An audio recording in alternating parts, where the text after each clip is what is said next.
Hello everyone, easy physics by NK channel पर आप सभी बच्चों का बहुत बहुत स्वागत है। आज के इस वीडियो में हम फिजिक्स के जो ब्लूप्रिंट आया था 2023 का, हालांकि पिछले वीडियो में उसका हमने बहुत अच्छे से विश्लेषण किया था, लेकिन कुछ बच्चों का फिर भी डाउट था कि सर अभी भी हमारे दिमाग में कुछ प्रश्न हैं, कुछ समस्याएं हैं, प्लीज़ आप उनका समाधान करने का प्रयास करें। तो उस ब्लूप्रिंट को आज के इस वीडियो में हम और ज़्यादा डीपली और आसान भाषा में समझने का प्रयास करेंगे। इस वीडियो को तैयार करने के लिए हमने काफ़ी मेहनत करी है और हमने प्रयास किया है कि आपके जितने भी डाउट्स हैं वो सारे क्लियर हो जाएं।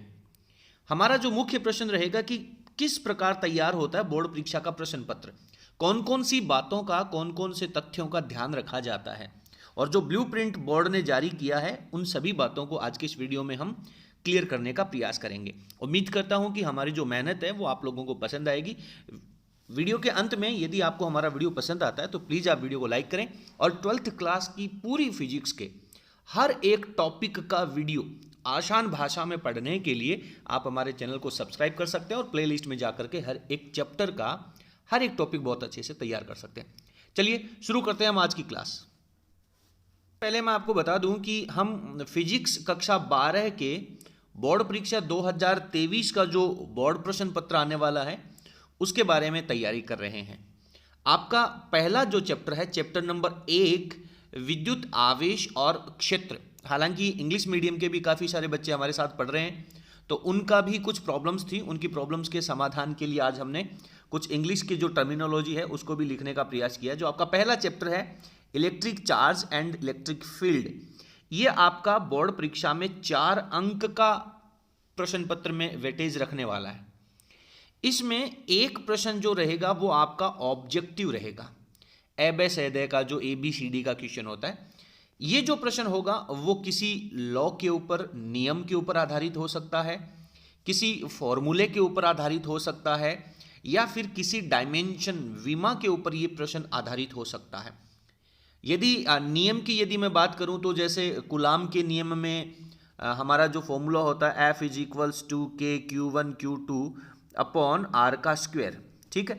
तो यहाँ से आपसे पूछ सकता है कि दो आवेशों के बीच की दूरी को डबल कर दिया जाए या आवेशों की वैल्यू को आधा कर दिया जाए तो उनके बीच में लगने वाला बल जो है वो किस तरह से परिवर्तित हो सकता है। विद्युत द्विध्रुव है, जो इलेक्ट्रिक डाइपोल है, उसकी डायमेंशन क्या होती है, वो अदिश राशि है, उसकी विमा क्या होती है। यदि उनके बीच की दूरी को बदल दिया जाए तो द्विध्रुव आघूर्ण जो है, इलेक्ट्रिक डाइपोल मोमेंट जो है, वो किस तरह से चेंज हो जाता है। इस तरह का एक ऑब्जेक्टिव प्रश्न जो है वो आपसे इस पाठ में से पूछा जाएगा। तो इस पाठ के लिए मेरा सुझाव जो रहेगा कि आप हर एक छोटी छोटी बातों को बहुत अच्छे से तैयार करें, क्योंकि जिन चैप्टर्स में से ऑब्जेक्टिव प्रश्न आने वाला है वो इंटेलिजेंट स्टूडेंट्स के लिए बहुत कठिन साबित होता है। क्योंकि अगर एक भी पॉइंट आपका स्किप हो जाता है, आप डिनाई कर देते हैं, छोड़ देते हैं, तो वो प्रश्न आपके लिए नुकसानदायक हो सकता है। और जो कमज़ोर बच्चे हैं उनके लिए ये जो प्रश्न है वो बड़ा महत्वपूर्ण रहता है। अगर आपको थोड़ा सा भी ज्ञान है तो यहाँ पे आपको 1 में से 1 अंक मिलेगा। तो कौन से पाठ में से ऑब्जेक्टिव प्रश्न रहेंगे, कौन से पाठ में से फिल इन द ब्लैंक्स के रिक्त स्थान के होंगे, और विशेष जो आप लोगों की जानने की इच्छा रहती है कि सर कौन से पाठ में से न्यूमेरिकल आएंगे, तो उन सभी बातों के ऊपर आज के इस वीडियो में हम चर्चा करने वाले हैं। तो पहले चैप्टर में आपका जो एक प्रश्न रहेगा वो ऑब्जेक्टिव रहेगा। उसके बाद में यहाँ पे एक प्रश्न जो है वो आपका 3 अंक का रहेगा, एक सिंगल क्वेश्चन। वो जो 3 अंक हैं वो 2 भागों में डिवाइडेड होंगे, 1+2 में। आप बहुत अच्छे से जानते हैं कि साहब पहले चैप्टर का जो हमारा मुख्य हिस्सा है वो है सर इलेक्ट्रिक डाइपोल, विद्युत के द्विध्रुव है, उसके एक्स के ऊपर विद्युत क्षेत्र की तीव्रता ज्ञात करना, उसके निरक्ष के ऊपर विद्युत क्षेत्र की तीव्रता ज्ञात करना। उसके बाद में हमारा जो कूलाम का नियम है, चालक पट्टी का, अचालक पट्टी का, अनंत रेखीय आवेशित तार के कारण विद्युत क्षेत्र ज्ञात करना। तो वहां से 1 नंबर की डेफिनेशन रहेगी। अब डेफिनेशन के अंदर क्या हो सकता है, विद्युत फ्लक्स किसे कहते हैं, यह प्रश्न हो सकता है। आप विद्युत क्षेत्र के लिए गाउस का नियम σq/ε0 वो लिखिए, वो हो सकता है। विद्युत द्विध्रुव किसे कहते हैं, विद्युत द्विध्रुव आघूर्ण किसे कहते हैं। इस तरह की कोई एक परिभाषा रहेगी और 2 अंक का डेरिवेशन रहेगा। हालांकि मेरा जो आप लोगों के लिए सजेशन रहेगा कि साहब ये जो प्रश्न है वो बोर्ड परीक्षा 2023 के लिए हालांकि हम अर्धवार्षिक परीक्षा के बाद हर एक चैप्टर के इम्पोर्टेंट प्रश्न जो 2023 की परीक्षा के लिए रहेंगे उनके लिए हम एक टेस्ट पेपर सीरीज भी चालू करेंगे, वो होगी आपकी अर्धवार्षिक परीक्षा के बाद। अभी मैं आपको बता दूं कि अर्धवार्षिक परीक्षा के बाद आपको किस रणनीति के तहत तैयारी करनी है ताकि आप अपना जो 56 नंबर का टारगेट है थ्योरी में वो कंप्लीट कर सके। ये वीडियो भी आपकी अर्धवार्षिक परीक्षा के बाद अपलोड होने वाला है। अभी आप लोग अपनी अर्धवार्षिक परीक्षा के ऊपर फोकस रखने का प्रयास करें। तो यहाँ पे 1 अंक का प्रश्न आपको परिभाषा रहेगी और 2 अंक का डेरिवेशन रहेगा। एक ऑब्जेक्टिव प्रश्न है। कुल मिलाकर के आपका जो पहला चैप्टर रहेगा वो आपका 4 अंक का रहने वाला है। तो यहाँ पर आपको छोटे प्रश्नों को भी पढ़ना है, परिभाषा को भी पढ़ना है और व्यंजक व्युत्पन्न को भी पढ़ना। और विशेष इस पाठ में से न्यूमेरिकल बोर्ड ने अपने ब्लूप्रिंट के अंदर नहीं दिया है, तो ये बात आप लोगों के लिए बेहद महत्वपूर्ण है। चैप्टर नंबर 2 जो है स्थिर वैद्युत विभव और धारिता, पोटेंशियल और कैपेसिटेंस का जो चैप्टर है, कैपेसिटर वाला जो चैप्टर है, ये आपका 3 अंकों का रहने वाला है। इसमें अगेन एक प्रश्न आपका ऑब्जेक्टिव होगा। ये ऑब्जेक्टिव प्रश्न किसी नियम के अंदर हो सकता है, किसी फॉर्मूले के ऊपर डिपेंडेंट हो सकता है और डायमेंशन विमा के ऊपर आधारित हो सकता है। साप धारिता की विमा क्या होती है, विद्युत विभव की विमा क्या होती है, ये सारे प्रश्न यहाँ पे पूछे जा सकते हैं। धारिता का मान अगर किसी चालक प्लेटों के बीच की दूरी को आधा कर दिया जाए या उनके बीच में कोई परावैद्युत पदार्थ भर दिया जाए, इस तरह का जो प्रश्न है जिससे उसकी धारिता में परिवर्तन हो जाएगा। तो एक छोटा प्रश्न जो है वो आपका यहाँ से 1 नंबर का ऑब्जेक्टिव पूछा जाने वाला है। 1 अंक का जो प्रश्न है वो यहाँ पे संख्यात्मक प्रश्न है, न्यूमेरिकल है। जनरली जैसा आप जानते हैं कि किसी संधारित्र की धारिता 5 माइक्रोफैरड है और यदि इसके प्लेटों के बीच में 3 परावैद्युतांक का कोई पदार्थ भर दिया जाए तो इसकी धारिता किस तरह से हो जाएगी। एक बहुत छोटा सा जेन्युइन जनरल सा क्वेश्चन जो है वो यहाँ से आपसे एक न्यूमेरिकल प्रश्न यहाँ से पूछा जाएगा। तो पहला न्यूमेरिकल प्रश्न जो है वो आपका यहाँ पे हो जाता है। ये 1 अंक का है, यानी जो वेरी शॉर्ट आंसर के जो प्रश्न होंगे, वेरी शॉर्ट आंसर टाइप के जो प्रश्न होंगे, यानी क्वेश्चन पढ़ा, छोटा सा फॉर्मूला अप्लाई किया और सीधी सीधी उसकी वैल्यू कैलकुलेट होकर के आ गई, ज़्यादा लंबा घुमाने फिराने की ज़रूरत नहीं है, ये हो जाएगा। 1 अंक का प्रश्न जो है वो यहाँ पर डायग्राम आधारित होगा। तो डायग्राम आधारित यदि प्रश्नों की हम बात करें तो यहाँ पे किसी इलेक्ट्रिक डाइपोल की वजह से विद्युत विभव एक्स एक्स के ऊपर कितना होता है, निरक्ष के ऊपर कितना होता है, इसका ग्राफ आपसे बनवा सकता है। एक चालक गोले के कारण विद्युत क्षेत्र कितना होता है, सम विभव पृष्ठ जो इक्वल पोटेंशियल सरफेस होती है, एक पॉइंट चार्ज की वजह से जो इक्वल पोटेंशियल सरफेस एक स्पेयर बनेगा, गोला बनेगा, उसका डायग्राम बनाइए। एक लीनियर चार्ज डिस्ट्रीब्यूशन की वजह से जो रेखिक आवेश वितरण है उसकी वजह से जो बेलनाकार समविभव पृष्ठ बनता है उसका कोई डायग्राम बनाइए। समांतर प्लेट संधारित्र का डायग्राम बनाइए, संधारित्रों के श्रेणीक्रम संयोजन का डायग्राम, इस तरह का कोई एक छोटा डायग्राम बेस्ड क्वेश्चन जो है वो आपसे पूछा जा सकता है। तो कुल मिलाकर के 1-1 अंक के 3 प्रश्न होंगे। पहला प्रश्न ऑब्जेक्टिव होगा, 2 प्रश्न जो रहेंगे वो आपके वेरी शॉर्ट आंसर टाइप के रहेंगे, बहुत छोटे आंसर, 1 लाइन 2 लाइन के अंदर जो आंसर देने वाले हैं। तो उम्मीद करता हूं कि ये पार्ट आपका क्लियर है। यहां से बड़ा डेरिवेशन नहीं दे रखा है, तो आई होप आप लोग समझ रहे होंगे कि हम क्या कहना चाहते हैं। हम आपको बिल्कुल भी एग्जैक्टली क्लियर नहीं कहेंगे कि आप लोगों को श्रेणी संयोजन कैपेसिटर का जो डेरिवेशन है, समांतर संयोजन जो कैपेसिटर का डायग्राम है, वो सारे आप लोगों को नहीं पढ़ने। बोर्ड का जो पैटर्न दे रखा है उसके अकॉर्डिंग ये सारी चीज़ें फॉलो होनी है। मे बी हो सकता है कि बोर्ड का जो पेपर है, जो बोर्ड का पैटर्न है, वो थोड़ा सा डिनाई भी किया जाए, उसको फॉलो भी नहीं किया जाए, ऐसा कोई विशेष रूल नहीं है। इसलिए ये केवल आप लोगों की सुविधा के लिए है, आप लोग इन चीज़ों का ध्यान रख करके अपनी जो तैयारी है वो पूर्ण कर सकते हैं। चैप्टर नंबर 3 में हम चलते हैं। अपना चैप्टर नंबर 3 इलेक्ट्रिक करंट, विद्युत धारा का है। बोर्ड परीक्षा में ये आपका 5 अंकों का रहने वाला है। आपको मैं कहना चाहूँगा कि जो भी आपके नोट्स की कॉपी हैं या जहाँ भी आपने फोटोकॉपीज़ वगैरह निकलवा रखी हैं किसी भी नोट्स के, हालांकि हमारे जो नोट्स हैं वो भी आप लोगों को उपलब्ध हो जाएंगे, उसके लिए आपको थोड़ा सा चार्ज पे करना होगा और आप हमारे जो व्हाट्सअप नंबर आपको नीचे डिस्क्रिप्शन में मिलेंगे वहाँ पे जाकर के आप कांटेक्ट कर सकते हैं।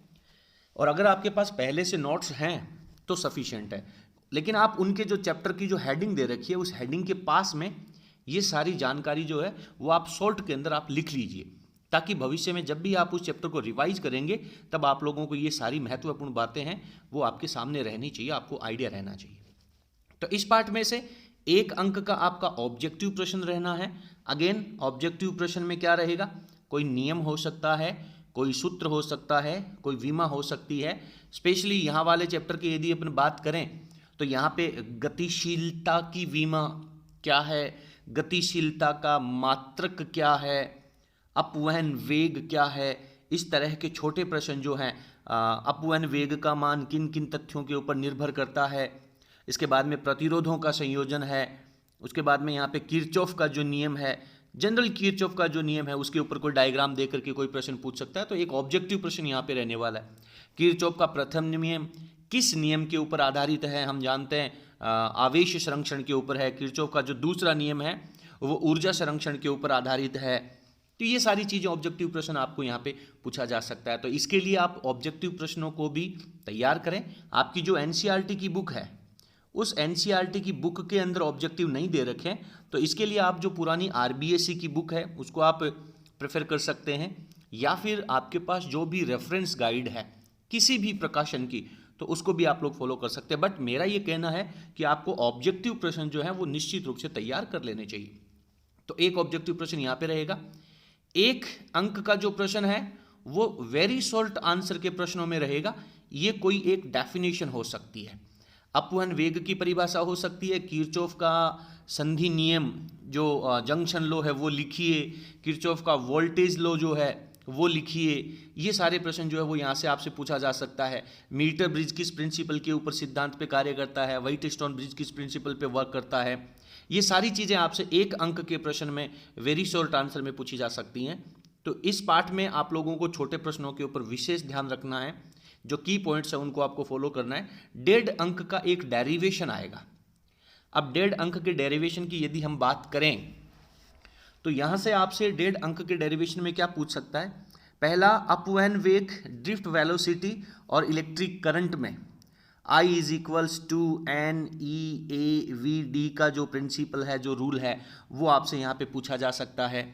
उसके बाद में जो व्हाइटस्टोन ब्रिज है उसकी जो संतुलन अवस्था है उसके लिए जो आप रिलेशन पढ़ते हैं P/Q = R/S, वो प्रिंसिपल आपसे यहाँ पे पूछा जा सकता है। मीटर ब्रिज का जो प्रिंसिपल है वो यहाँ पे पूछा जा सकता है। पोटेंशियोमीटर जो है उसका जो प्रिंसिपल है वो यहाँ पे पूछा जा सकता है। तो 1.5 अंक का कोई एक डेरिवेशन पूछा जाएगा। तो यहाँ पे आप लोगों को डेरिवेशन जो है वो कंप्लीट करने, और एक इस पार्ट में से 1.5 अंक का न्यूमेरिकल रहेगा। अब न्यूमेरिकल की यदि मैं बात करूँ कि कौन से टॉपिक में से न्यूमेरिकल बन सकता है, तो एक तो आपका जो किरचॉफ का वोल्टेज लॉ है वहाँ से आपका न्यूमेरिकल पूछा जा सकता है।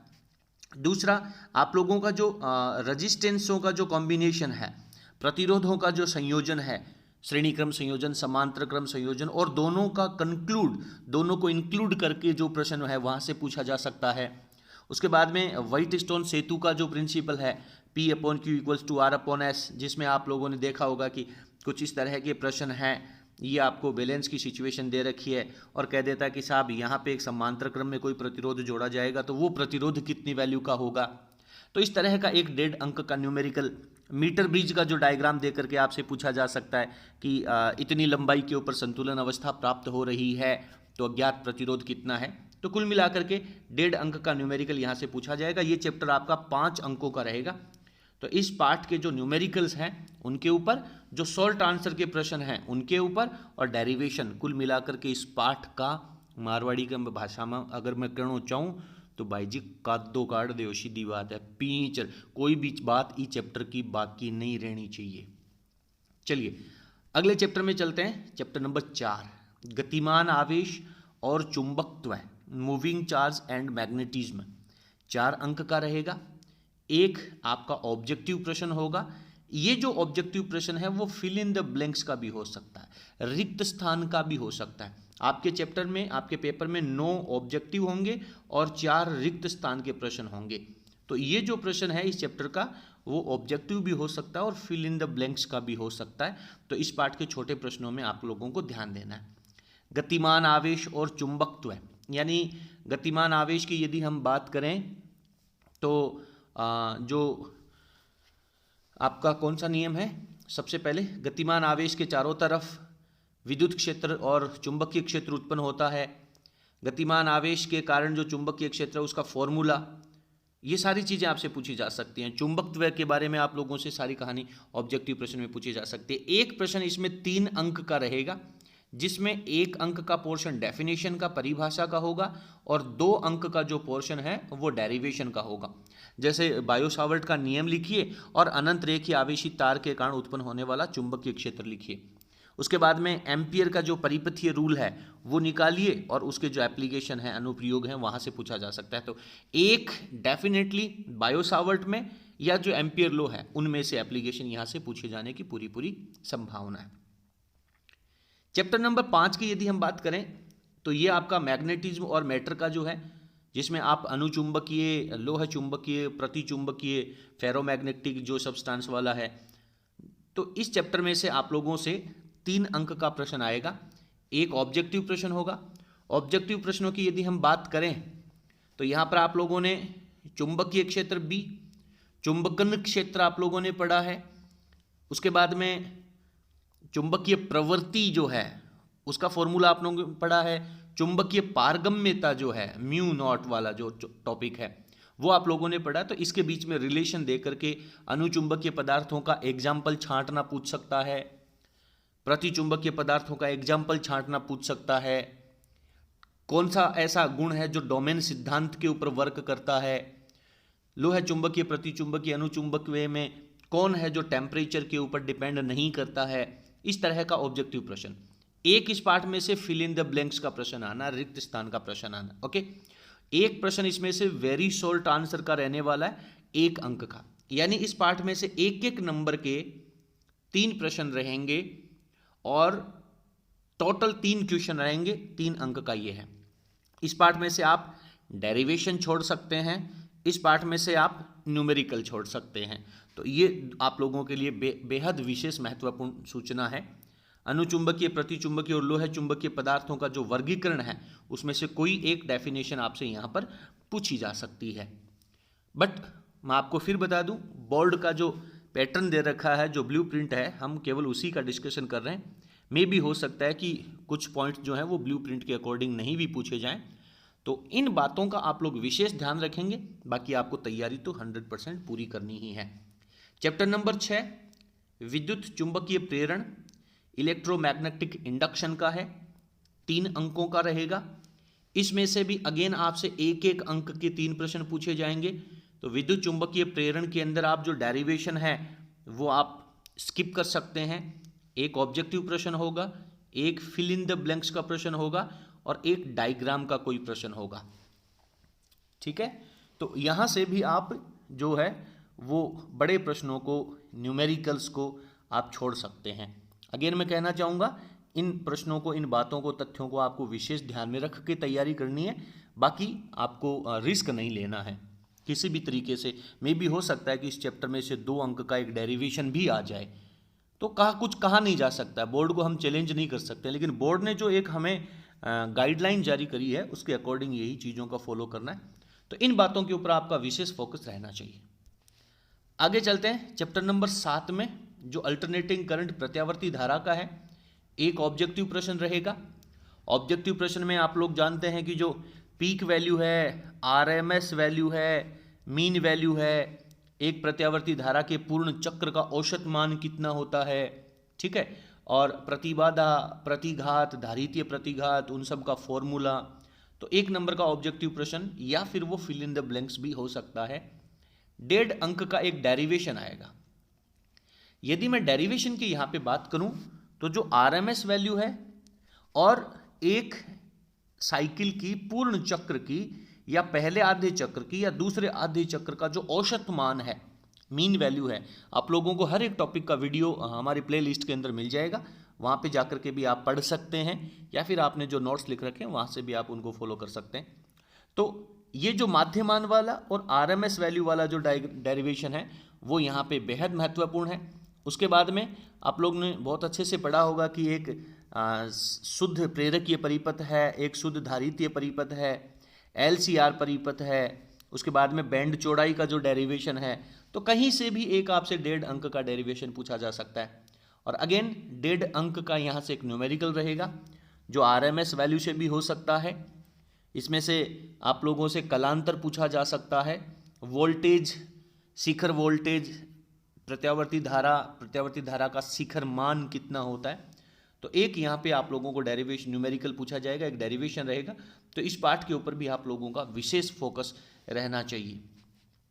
चैप्टर नंबर 8 इलेक्ट्रोमैग्नेटिक वेव्स, विद्युत चुंबकीय तरंगे, केवल 2 अंक का चैप्टर है।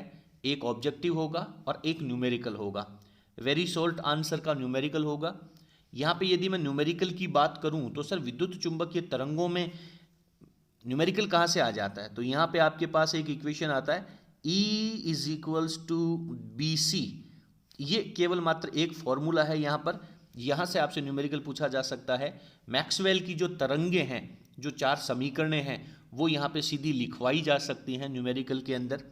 उसके बाद में जो रेडियो तरंगे हैं, सूक्ष्म तरंगे हैं, जितनी भी आपके पास इलेक्ट्रोमैग्नेटिक वेव्स हैं, उनके उपयोग, कौन सी तरंग का उपयोग कहाँ पे किया जाता है, वो भी इसके न्यूमेरिकल सेक्शन के अंदर पूछा जा सकता है और ऑब्जेक्टिव प्रश्न के अंदर पूछा जा सकता है। तो मेरे हिसाब से पूरी फिजिक्स में जो सबसे ज़्यादा पावरफुल चैप्टर है, सबसे छोटे नोट्स वाला जो चैप्टर है, और अंकों की दृष्टि से देखा जाए तो 2 अंक का जो चैप्टर है, सबसे महत्वपूर्ण चैप्टर आपका चैप्टर नंबर 8 रहने वाला है। ओके, चैप्टर नंबर 9 में चलते हैं। किरण प्रकाशिकी, रे ऑप्टिक्स है, 7 अंकों का चैप्टर है। पूरी फिजिक्स में सबसे ज़्यादा वेटेज इस चैप्टर का माना जाता है। पहला 1.5 अंक का आपका एक न्यूमेरिकल रहेगा। न्यूमेरिकल आपका R और F में रिलेशन हो सकता है। न्यूमेरिकल आपका दर्पण समीकरण 1/f = 1/v + 1/u से हो सकता है, लेंस समीकरण से हो सकता है, आवर्धन क्षमता से हो सकता है, लेंसों के संयोजन से हो सकता है, लेंस मेकर सूत्र का हो सकता है, दर्पण समीकरण का हमने बात कर ली यहाँ पर, लेंस क्षमता का हो सकता है। उसके बाद में आपके जो संयुक्त सूक्ष्मदर्शी और दूरदर्शी वाला जो चैप्टर है, वहाँ से आपका न्यूमेरिकल हो सकता है। इसके बाद में आपकी कोणीय विक्षेपण क्षमता का जो टॉपिक है, वहाँ से न्यूमेरिकल हो सकता है। तो 1.5 अंक का न्यूमेरिकल है, तो डेफिनेटली बड़ा न्यूमेरिकल रहेगा। इसके बाद में 1.5 अंक का एक कौशल का प्रश्न है। कौशल के प्रश्न की यदि हम बात करें तो यहाँ पर एक डायग्राम बनाते हुए उसकी कहानी लिखनी है। जैसे यदि हम बात करें तो प्रिज्म से न्यूनतम विचलन को समझाइए, हो सकता है। लेंस मेकर सूत्र व्युत्पन्न कीजिए, निश्चित रूप से उसके साथ में डायग्राम भी होगा और डायग्राम बड़ा महत्वपूर्ण है, ये यहाँ पे हो सकता है। उसके बाद में आपका प्राथमिक और द्वितीयक इंद्रधनुष जो है, उसका डायग्राम बना करके उनके बीच में डिफरेंस, अंतर पूछ सकता है। गोलीय पृष्ठ से अपवर्तन यहाँ पे पूछा जा सकता है। तो बड़ा प्रश्न 1.5 अंक का एक न्यूमेरिकल रहेगा। उसके बाद में इस पार्ट में से पहला 4 अंक का एक प्रश्न आपसे पूछा जाएगा, वो ऐसे टाइप निबंधात्मक प्रश्न होगा। ये प्रश्न 3 हिस्सों में टूटा हुआ होगा। कौन कौन से 3 हिस्सों में? 1 अंक का एक प्रश्न होगा, वो आपकी कोई डेफिनेशन होगी, जैसे प्रकाश का अपवर्तन किसे कहते हैं, परावर्तन किसे कहते हैं, पूर्ण आंतरिक परावर्तन किसे कहते हैं, इस तरह का कोई एक प्रश्न होगा। उसके बाद में व्यंजक व्युत्पन्न करने वाला, अगेन मैं कहना चाहूँगा, गोलीय पृष्ठ से अपवर्तन हो सकता है, लेंसों का संयोजन हो सकता है, पतले लेंस से अपवर्तन हो सकता है, संयुक्त सूक्ष्मदर्शी और दूरदर्शी विशेष महत्वपूर्ण इस 2 अंक के प्रश्न में अपनी भूमिका निभा सकते हैं। और 1 अंक का इसका कोई एक किरण चित्र आप लोगों को बनाना है, एक डायग्राम बनाना है। तो कुल मिलाकर के ये 4 अंक का प्रश्न 3 भागों में टूटा होगा। और विशेष महत्वपूर्ण सूचना, इसी पाठ में से एक अथवा का पोर्शन भी रहने वाला है। तो अथवा का पोर्शन इसी पाठ में से रहेगा और 2 में से कोई एक प्रश्न आपको करना है।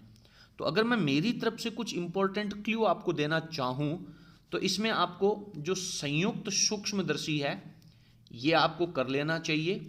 इसके बाद में आपको एक अपवर्तक दूरदर्शी जो 2 लेंसों वाला है वो आप लोगों को यहाँ पे कम से कम कर लेना चाहिए। और एक लेंस मेकर सूत्र जो है वो आप लोगों को कर लेना चाहिए। ये 3 प्रश्न तो एनी हाउ कर लेने चाहिए। ईश्वर से प्रार्थना करते हैं कि इन तीनों में से कोई एक प्रश्न आपको मिल जाए, क्योंकि दूसरा जो प्रश्न होगा करना तो आपको कोई एक ही है, ठीक है। और इसके साथ में आप एक दो प्रश्न अपनी तरफ से और भी ऐड कर सकते हैं जो आपको इंपॉर्टेंट लग रहे हों। इसके बाद में चैप्टर नंबर 10 की बात करते हैं, वेव ऑप्टिक्स, तरंग प्रकाशिकी। 5 अंकों का चैप्टर है। 1 अंक का ऑब्जेक्टिव प्रश्न है। यहाँ पर 1 अंक के ऑब्जेक्टिव प्रश्न की यदि हम बात करें तो व्यतिकरण, विवर्तन, ध्रुवण, इनके लिए जो कंडीशंस हैं वहाँ से पूछा जा सकता है। फ्रिंज चौड़ाई किसके ऊपर निर्भर करती है, जो सेंट्रल फ्रिंज है विवर्तन में, फ्रेनल फ्रॉनहोफर विवर्तन में, वो किस प्रकार की बनती है, इस तरह का प्रश्न। एक वेरी शॉर्ट आंसर प्रश्न रहेगा डेफिनेशन का, पूर्णांतरिक, यहाँ से आपसे व्यतिकरण की परिभाषा, विवर्तन की, इवन ध्रुवण की परिभाषा, मेलश का नियम, इस तरह का प्रश्न आपसे पूछा जा सकता है। 1.5 अंक का एक डेरिवेशन आएगा। इसमें आप लोगों को यंग का डबल स्लिट एक्सपेरिमेंट कर लेना चाहिए। इसके बाद में आपको फ्रॉनहोफर जो डिफ्रैक्शन है, विवर्तन है एकल स्लिट वाला, वो आप लोगों को कर लेना चाहिए। और एक हाइगेन के जो वेव फ्रंट प्रिंसिपल है, तरंग सिद्धांत है, हाइगेन का जो तरंगाग्र का सिद्धांत है, वहाँ से अपवर्तन की, रिफ्लेक्शन की या रिफ्रैक्शन की, अपवर्तन या परावर्तन की कोई एक व्याख्या आपसे पूछी जा सकती है। 1.5 अंक का न्यूमेरिकल रहने वाला है। न्यूमेरिकल के अंदर मैं आपको थोड़ा सा क्लू देना चाहूँ तो एक आपका व्यतिकरण का जो तीव्रता वाला I1 और I2 का जो अनुपात दे करके I मैक्सिमम और I मिनिमम का अनुपात पूछ ले, A1 और A2 का अनुपात दे करके I मैक्सिमम और I मिनिमम की वैल्यू पूछ ले, या फ्रिंज चौड़ाई आपने पढ़ी है lambda D upon small d वाला, x इज इक्वल्स टू जो फॉर्मूला आप लोग पढ़ते हैं बीटा वाला, तो ये आप लोगों से यहाँ पे कैलकुलेट करवाया जा सकता है। या मेलश के नियम के अकॉर्डिंग जो आप लोग पढ़ते हैं ध्रुवण के अंदर, पोलराइजेशन के अंदर मेलश लो है, वहाँ से भी आपसे एक न्यूमेरिकल पूछा जा सकता है। इसके बाद में आपका चैप्टर नंबर 11 है द्वैत प्रकृति, जिसे अपन फोटो इलेक्ट्रिक इफेक्ट कहते हैं। तो वहाँ से भी आपसे 4 अंक के प्रश्न पूछे जाएंगे। थोड़ा आप ध्यान देंगे, एक ऑब्जेक्टिव प्रश्न होगा। ऑब्जेक्टिव प्रश्न के अंदर क्या पूछा जा सकता है, कोई न्यूमेरिकल रह सकता है, जैसे देहली तरंग दैर्ध्य जो है, थ्रेशोल्ड फ्रीक्वेंसी है, थ्रेशोल्ड वेवलेंथ है, उसके बाद में निरोधी विभव है, अंतक विभव है ना। तो यहाँ से आपसे एक ऑब्जेक्टिव प्रश्न पूछा जाएगा। 1.5 अंक की परिभाषा और व्यंजक व्युत्पन्न होगा। अब 1.5 अंक की परिभाषा और व्यंजक व्युत्पन्न के अंदर आपसे क्या प्रश्न हो सकता है, यहाँ से आइंस्टीन का जो प्रकाश विद्युत समीकरण है वो पूछा जा सकता है। इसके बाद में डेविसन जर्मर का जो एक्सपेरिमेंट है वो तो शायद अपना अगले चैप्टर में आता है या इसी में आता है। डेविसन जर्मर का जो एक्सपेरिमेंट है वो भी आप लोगों का इसी चैप्टर में आएगा, तो उसको भी आप लोगों को यहाँ से 1.5 अंक के सवालों में पूछा जा सकता है।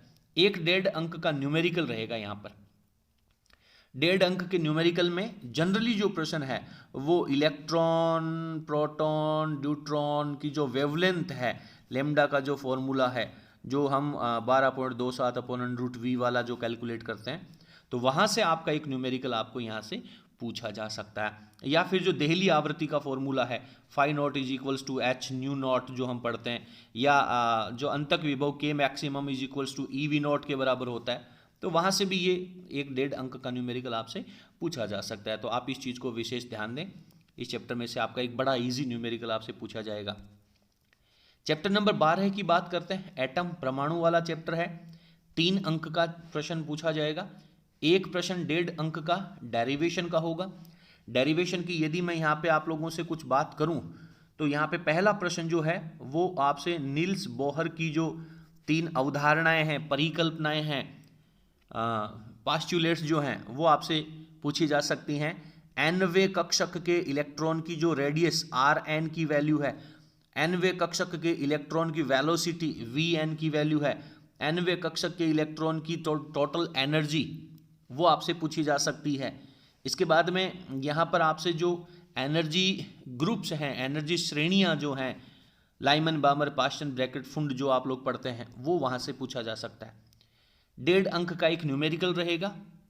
न्यूमेरिकल जो जनरली रहेगा वो कोई एक्साइटेड स्टेट का जो इलेक्ट्रॉन है वो जब आंतरिक कक्षा में आएगा तो जो उसका जो वेवलेंथ रहेगा वो आपको कैलकुलेट करवाना पूछा जाता है जनरली। जैसे लाइमन श्रेणी के लिए तीसरे कक्षक से कोई इलेक्ट्रॉन आ रहा है, दूसरी एक्साइटेड स्टेट उत्तेजित अवस्था से बामर श्रेणी में कोई इलेक्ट्रॉन आ रहा है, तो उन सब के लिए ये न्यूमेरिकल जो है वो यहाँ से पूछा जा सकता है।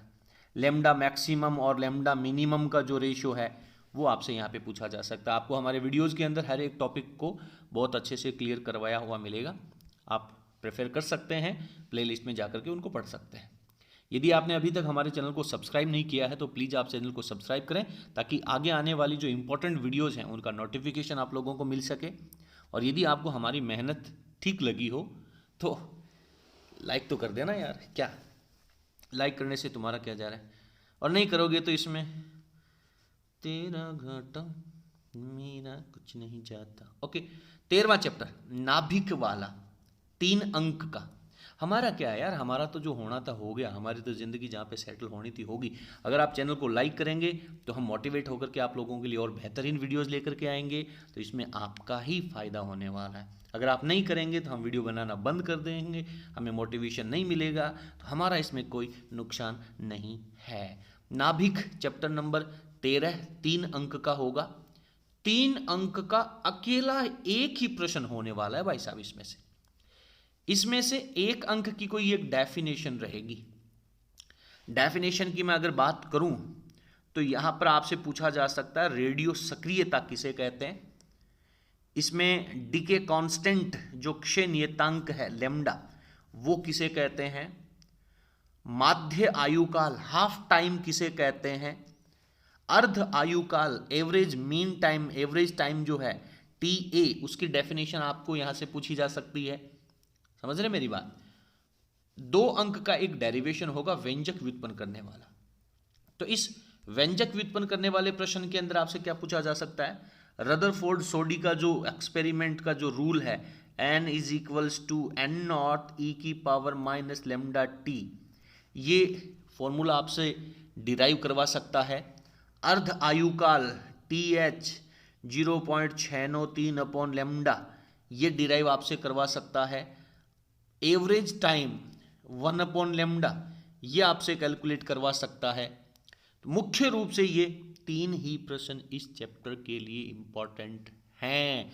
अदरवाइज तो नाभिकीय सलेन, नाभिकीय विखंडन, fusion fission, nuclear fusion fission, ये सब आपसे यहाँ पर पूछा जा सकता है।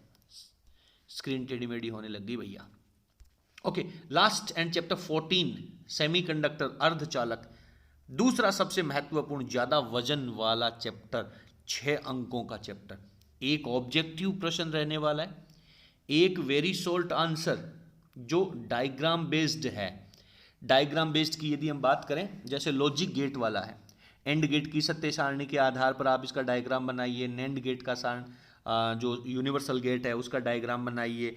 एंड और नॉट, इन सब के वीडियोस आपको हमारे प्लेलिस्ट के अंदर मिल जाएंगे। बहुत बेहतरीन तरीके से जितना हमें आता है हमने एक्सप्लेन करने का पूरा प्रयास किया। ओके, तो ये क्वेश्चन जो आपका ट्रांजिस्टर है, NPN ट्रांजिस्टर है, उसका डायग्राम बनाइए। PNP ट्रांजिस्टर का डायग्राम बनाइए, यानी डायग्राम बेस्ड एक क्वेश्चन आपको रहेगा।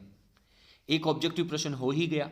ऑब्जेक्टिव प्रश्नों में जैसे P प्रकार के अर्धचालकों में जो बहुसंख्यक आवेश वाहक हैं वो कौन हैं, कितनी अशुद्धियाँ रहती हैं, कितनी उनकी सांद्रता रहती है। NPN PNP ट्रांजिस्टर में जो उत्सर्जक जो है, इमीटर जो है, एंड बेस जो है, एंड कलेक्टर संग्राहक जो है, कौन सा हिस्सा बड़ा रहता है, कौन सा हिस्सा छोटा रहता है। एंड जो आपका जेनर डायोड है, उस जेनर डायोड का यूज किस में किया जाता है। फोटो सेल जो है उसका यूज किस में किया जाता है। इस तरह का कोई प्रश्न, ऑब्जेक्टिव प्रश्न आपसे पूछा जा सकता है। एक 4 अंक का बड़ा प्रश्न, देखिए अगर ये 4 अंक का बड़ा प्रश्न है ना, तो बेटा ये जो 2 प्रश्न आप लोग देख रहे हैं ना, एक ऑब्जेक्टिव और एक वेरी शॉर्ट आंसर, ये दोनों आपके गेट में से आने के चांस हैं। ठीक है, लॉजिक गेट में से, यूनिवर्सल गेट में से ये प्रश्न आने के पूरे चांस दोनों। ओके, 4 अंक का बड़ा डेरिवेशन रहेगा। इसमें P प्रकार के अर्धचालक किसे कहते हैं, N प्रकार के अर्धचालक किसे कहते हैं, डायोड किसे कहते हैं, डेफिनेशन रहने वाली है। 2 अंक का एक व्यंजक व्युत्पन्न। अब इस चैप्टर में व्यंजक व्युत्पन्न की यदि हम बात करें तो अग्र बायस अभिलाक्षणिक वक्र, पश्च बायस अभिलाक्षणिक वक्र, जो है पीएनपी ट्रांजिस्टर, एनपीएन ट्रांजिस्टर के, वो सब पूछे जा सकते हैं। पीएन संधि डायोड के लिए जो अभिलाक्षणीय कैरेक्टरिस्टिक ग्राफ जो हैं वो यहाँ पे ड्रॉ किए जा सकते हैं, और उनका इलेक्ट्रिक सर्किट डायग्राम और उनके जो कैरेक्टरिस्टिक ग्राफ्स हैं वो यहाँ पे ड्रॉ करवाए जा सकते हैं। बड़ा इंपॉर्टेंट, इनको किसके रूप में आता ना क्वेश्चन, किस में आता है भैया, इनको हम एम्पलीफायर के रूप में कैसे उपयोग करेंगे, जो अपना ट्रांजिस्टर है, डायोड है, उनको एम्पलीफायर के रूप में किस तरह से यूज किया जाता है, इस तरह के प्रश्न आपसे यहाँ पे पूछे जाएंगे। अंत में, वीडियो के अंत में जो एक विशेष कंक्लूजन के ऊपर हम पहुंच रहे हैं, आप लोग लिख लेना, जो न्यूमेरिकल पूछे जाएंगे वो कौन कौन से चैप्टर में से पूछे जाने की संभावना है और कितने अंक के हैं। तो दूसरा चैप्टर, इसमें से 1 अंक का न्यूमेरिकल, तीसरे चैप्टर में से 1.5 अंक का न्यूमेरिकल, 7वां अल्टरनेटिंग करंट में से 1.5 अंक का, 8वां इलेक्ट्रोमैग्नेटिक वेव में से 1 अंक का, 9वां रे ऑप्टिक्स में से 1.5 नंबर का, 10वां वेव ऑप्टिक्स में से 1.5 नंबर का, 11वां जो आपका फोटो इलेक्ट्रिक इफेक्ट वाला जो है, द्वैत प्रकृति वाला है वहाँ से, 12वां जो आपका एटम वाला है, जो परमाणु वाला है, ऊर्जा लेवल वाला जो चैप्टर है वहाँ से। तो कुल मिलाकर के 11 अंक के न्यूमेरिकल का अंक भार इस बोर्ड के पैटर्न में दिया गया है। 9 ऑब्जेक्टिव प्रश्न रहेंगे, 1-1 अंक के, ABCD तुक्का मारना है। अगर क्लियर है, आता है तो बढ़िया, नहीं आता है तो फिर क्या करना होगा, तुक्का तो मारना ही पड़ेगा भैया। 4 प्रश्न होंगे आपके रिक्त स्थान के, ये भी 1-1 अंक के। बोर्ड ये मान करके चलता है कि ये 9 और 4 13 प्रश्न है ना, इन 13 प्रश्नों को करने में आपको ज़्यादा से ज़्यादा 25 मिनट का समय लगना चाहिए। यानी एवरेज यदि हम देखें तो एक प्रश्न में 2 मिनट का समय आप मैक्सिमम यूज कर सकते हैं। उसके बाद में 8 प्रश्न रहेंगे आपके वेरी शॉर्ट आंसर के, 1 2 3 लाइनों के अंदर इसका आंसर देना है, एक छोटा मोटा डायग्राम बनाना है।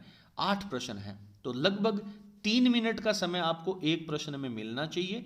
24 मिनट का समय लगता है, ये 1 मिनट इस तरफ आप एडजस्ट कर लें। 3 मिनट से ज़्यादा का समय यदि आप खा रहे हैं तो फिर तो भाई साहब पेपर छूटने की संभावना है। उसके बाद में 12 प्रश्न आपसे शॉर्ट आंसर के, जो सबसे बड़ा अंक भार का हिस्सा है, 1.5 नंबर का एक प्रश्न होगा, 12 प्रश्न होंगे, तो ये बेटा हो जाते हैं आपके 18 नंबर के प्रश्न।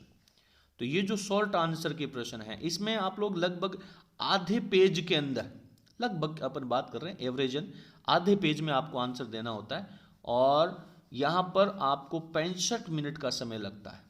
65 मिनट के समय की यदि बात करें तो 18 4 72 होते हैं। 4 मिनट का समय भी आपको एक प्रश्न का उत्तर लिखने के लिए नहीं मिलने वाला है। अगर आप एक प्रश्न का 1.5 अंक का प्रश्न है और अगर आप 4 मिनट का टाइम भी अगर उसको सॉल्व करने में लेते हैं तो भाई साहब पेपर छूटने वाला है। फिजिक्स के पेपर की सबसे बड़ी प्रॉब्लम है कि बच्चे पेन ऊपर भी नहीं उठाते हैं, पूरे 3.25 घंटे तक कंटिन्यू लिखते हैं, फिर भी उनका पेपर छूट जाता है। इसलिए इस बार मैंने ये जो टाइम है इसको एक्सप्लेन करने का प्रयास किया, आप लोग ध्यान रखेंगे। 3 प्रश्न आपके पास आएंगे डेरिवेशन के, जो 3-3 अंकों के होंगे। बोर्ड ये मान करके चल रहा है कि 15 मिनट से ज़्यादा का समय आपको एक प्रश्न में इस 3 अंक वाले में नहीं लगना चाहिए, ठीक है। इसके बाद में आगे चलते हैं। 2 प्रश्न आपके ऐसे टाइप प्रश्न रहेंगे, ये फिक्स है चैप्टर नंबर 9 में से और चैप्टर नंबर 14 में से, इन 2 में से आने हैं। 4-4 अंक के दोनों प्रश्न होंगे भैया। दोनों प्रश्नों के अंदर अथवा का पोर्शन रहेगा, ठीक है। दोनों प्रश्नों में अभी अर्धवार्षिक परीक्षा के बाद हम हर एक चैप्टर के लिए बोर्ड परीक्षा 2023 की दृष्टि से जो इंपॉर्टेंट प्रश्न है उनकी एक सीरीज चलाएंगे, एक टेस्ट पेपर चलाएंगे। 2 दिन पहले आप लोगों को बता दिया जाएगा कि इस दिन को या इस डेट को पहले चैप्टर का टेस्ट रहेगा, वो टेस्ट पेपर आपको उपलब्ध करवा दिया जाएगा। आप लोग घर पे बैठ करके 2 दिन अच्छी तरह से उस चैप्टर को तैयार करें और उसके बाद आप उसका टेस्ट लिखें और खुद से मूल्यांकन करें। हमें हमारे पास कॉपी भेजने की कष्ट ना करें, खुद से मूल्यांकन करें। तो ये 2 निबंधात्मक प्रश्न हैं, 4-4 अंक के हैं, 9वें और 14वें पार्ट में से आएंगे और अथवा का पोर्शन भी है। और दोनों प्रश्नों को सोल्व करने के लिए 35 मिनट का, यानी यहाँ पे कितना मिनट का समय था, 15 मिनट का समय था एक प्रश्न के लिए। कितने अंक का प्रश्न था ये, 3 अंक का। और यहाँ पे ये प्रश्न कितने अंक का है? 4 अंक का, निबंधात्मक है और दोनों के लिए लगभग 17 मिनट का समय एक प्रश्न के लिए आपको चाहिए। 35 मिनट का समय यहाँ पे दिया गया। अगर आपका पेन 1 मिनट के लिए भी कॉपी से ऊपर उठा, मतलब कि आपका पेपर छूटने वाला है। कुल 20 प्रश्न पेपर में रहेंगे, 56 अंक का टोटल पेपर रहेगा, 3.25 घंटे का आप लोगों को समय मिलने वाला है। तो ये था हमारा बोर्ड परीक्षा 2023 के कक्षा 12 के फिजिक्स के प्रश्न पत्र का विश्लेषण। कौन से चैप्टर में से किस तरह के प्रश्न आने की संभावना है। आई होप आपको अच्छे से समझ में आया होगा। अगर आपको वीडियो पसंद आए तो प्लीज़ आप वीडियो को लाइक ज़रूर करें और इसे अपने सभी फ्रेंड के साथ शेयर करें। आप लोगों का शेयरिंग में, सब्सक्रिप्शन बढ़ाने में जितना योगदान रहेगा, हम आप लोगों के लिए उतनी ही और अधिक मेहनत करेंगे। और अर्धवार्षिक परीक्षा के बाद हमारा एक विशेष वीडियो आएगा। उस वीडियो में आपको पता चलेगा कि अब हम किस तरह से तैयारी करें, कितने दिन में कौन सा चैप्टर पढ़ें, कौन से चैप्टर में से कौन कौन से इंपॉर्टेंट प्रश्न पढ़ें, ताकि आप बोर्ड परीक्षा का जो 56 अंकों का टारगेट है वो आप पूर्ण कर सकें। हमारी तरफ से हम आपके लिए और बेहतर से बेहतर करने का प्रयास करेंगे। चलिए, आज के इस वीडियो में इतना ही। मिलते हैं अगले वीडियो के साथ। बहुत बहुत धन्यवाद। Thank you.